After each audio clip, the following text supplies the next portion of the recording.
Jangan lupa like, comment, and subscribe channel YouTube TVRI Bengkulu dan nyalakan lonceng notifikasinya.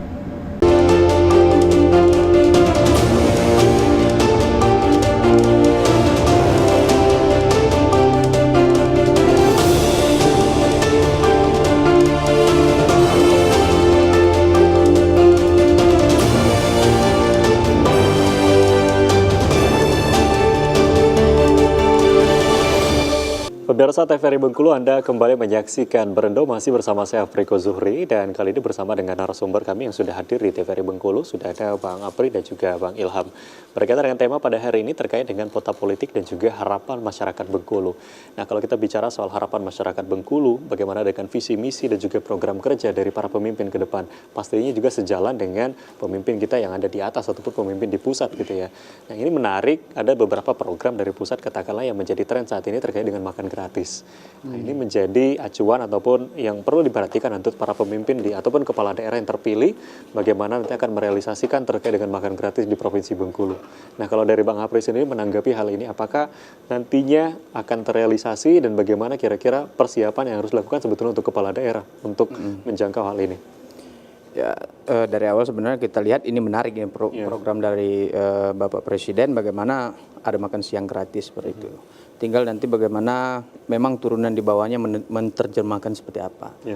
Untuk melaksanakan di daerah seperti apa. Seperti berkaitan dengan kondisi kultur daerah dan juga anggaran yang ada seperti itu. Jangan sampai nanti memang harapan kita bagaimana program yang ada di pusat itu harus sinkron secara dengan pemimpin yang ada di daerah seperti itu. Jadi ya kita sama-sama melihat, mungkin sama-sama kita evaluasi apabila memang ada yang memang belum berjalan dengan sebagaimana mestinya, ya memang harus ada inovasi-inovasi tersendiri seperti itu. Jadi kita mesti melihat juga bagaimana presiden terpilih pun baru beberapa bulan dilantik seperti itu. Jadi kita masih menantikan program-program dari beliau seperti apa, yang saya lihat juga trennya cukup positif sejauh ini seperti itu. Jadi kita masih melihat dan mengamati. Jadi kedepannya seperti apa.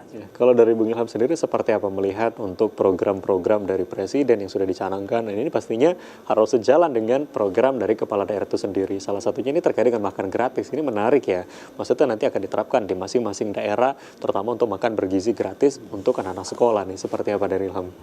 Nah, makan bergizi gratis ini bukan suatu hal yang mudah diterapkan di Indonesia. Mengingat kondisi geografis Indonesia yang begitu besar dengan kondisi kepulauan, kemudian kondisi bentang alam dan sebagainya. Ini menjadi PR kemudian bagi pemerintah daerah, khususnya kepala daerah kemudian terpilih nantinya meramu atau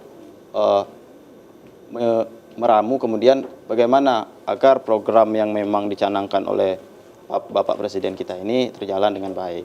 Nah, di samping dari itu, pemerintah daerah juga perlu mempersiapkan hal-hal yang memang perlu dipersiapkan. Sebagai contoh, untuk sumber daya pangan gitu ya. Sumber daya pangannya sendiri. Bagaimana pemerintah Pak Presiden yang sekarang pun juga mencanangkan yang namanya swasembada pangan. Artinya pemerintah daerah harus kemudian meramu itu lagi. Bagaimana membuat pertanian yang memang maju, membuat kemudian bagaimana orang yang kemudian awalnya tidak mau bertani akhirnya mau bertani. Kemudian hal itulah yang kemudian sumber daripada makan bergizi gratis ini. Artinya agar ini semuanya berjalan, pemerintah pusat menginginkan hal tersebut, perlu sinergitas antara pemerintah pusat dan pemerintah daerah. Ya, artinya saat ini memang di era sinergitas gitu ya, maksudnya dari kepala daerah dan juga pemimpin pusat ini harus bersama-sama berkolaborasi gitu ya. Apalagi tadi kalau kita mengetahui untuk Provinsi Bengkulu kan mayoritas masyarakat Bengkulu ini berprofesi sebagai katakanlah petani, kemudian memang banyak pertanian dan juga perkebunan, dan mestinya memang pangan lokal ini bisa disediakan untuk di Provinsi Bengkulu. Nah, kira-kira kalau untuk di Provinsi Bengkulu dalam pemilihan ataupun pilkada serentak di 2024 pastinya kita masih menunggu hasil gitu ya. Dari KPU sendiri nanti akan mengeluarkan hasilnya seperti apa. Untuk beberapa saat kemarin gitu ya, untuk kecurangan-kecurangan sendiri sebetulnya ini tidak hanya menjadi pengawasan dari teman-teman Bawaslu, tapi ini juga menjadi pengawasan kita sebagai masyarakat. Nah, kalau dari Bang Apri sendiri seperti apa melihat perjalanan dari pilkada serentak di tahun 2024? Ya, pilkada pada tahun ini sebenarnya menarik dan sangat menarik sekali. Kita lihat bagaimana beberapa kubu, beberapa paslon, bukan hanya di provinsi, di daerah pun juga terjadi. Ada upaya-upaya yang memang mencoba untuk sedikit bermain seperti itu. Tapi ya kita harapkan ya memang pemimpinnya pada hari ini kita percayakan itu bisa menjaga bagaimana kondusivitas berlangsungnya pemilihan kepala daerah itu memang harus sama-sama kita jaga, bukan hanya dari paslon satu dan paslon lainnya. Jadi kita harapkan pada hari ini yang memang kita masih menunggu penetapan dari KPU, kita berharap sama-sama selaku masyarakat ya setelah selesai dari penetapan KPU, ya mari kita bersatu kembali bahwa kita masyarakat Provinsi Bengkulu ingin membangun Provinsi Bengkulu seperti itu. Dan sangat membanggakan sekali bagaimana di akhir-akhir ini kemarin bahwa dari Bengkulu sudah ada menteri. Ya. Bahkan ketua DPD pun dijabat oleh orang Bengkulu seperti itu kan. Jadi kita berharap bahwa momentum ini harus memang dimanfaatkan oleh pejabat-pejabat daerah yang ada di Provinsi Bengkulu. Bagaimana kucuran dana dari pusat harus kita dapatkan. Bagaimana kita bisa bernegosiasi, melobi link yang ada di pusat itu memang harus kita jemput bola agar Bengkulu nanti bisa merasakan, oh berarti ada manfaatnya ketika saya memilih pemimpin yang memang sesuai dengan visi misi yang memang saya harapkan bakal terlaksana di 5 tahun yang akan datang. Artinya untuk melaksanakan program dan visi misi di Provinsi Bengkulu sendiri sebetulnya sudah ada peluang-peluang yang memang kita saksikan gitu ya. Katakanlah tadi baik itu menteri, kemudian DPD dan sebagainya. Katakanlah Provinsi Bengkulu ini sudah cukup dikenal gitu dan nantinya untuk program-program ini bisa bersinergi ataupun berkolaborasi. Nah, terkait dengan kecurangan dan lain sebagainya, apakah nanti akan ada kemungkinan untuk paslon yang tidak terpilih itu sendiri gitu ya akan ada gugatan dan sebagainya pasca nanti dari KPU sendiri memutuskan ataupun menetapkan gitu ya siapa nanti untuk kepala daerah selanjutnya, gimana nih Bang Apri?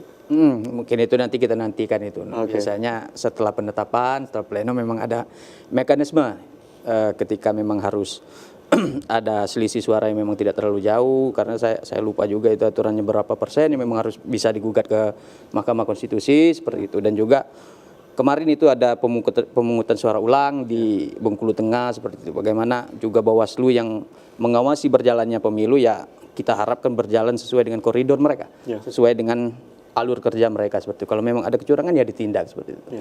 Kalau memang nanti ada selisih suara yang memang harus diselesaikan melalui jalur konstitusional ya silakan saja bekerja seperti itu. Jadi kita harapkan nanti masyarakat siapapun yang memang terpilih, siapapun yang memang kita amanahkan ya memang bekerja sesuai dengan kepentingan kita bersama. Oke, baik. Kita akan jeda, nanti kita lanjutkan kembali. Pemirsa jangan kemana-mana. Kami akan kembali usaha jeda pariwara berikut ini, tetaplah di Berendo.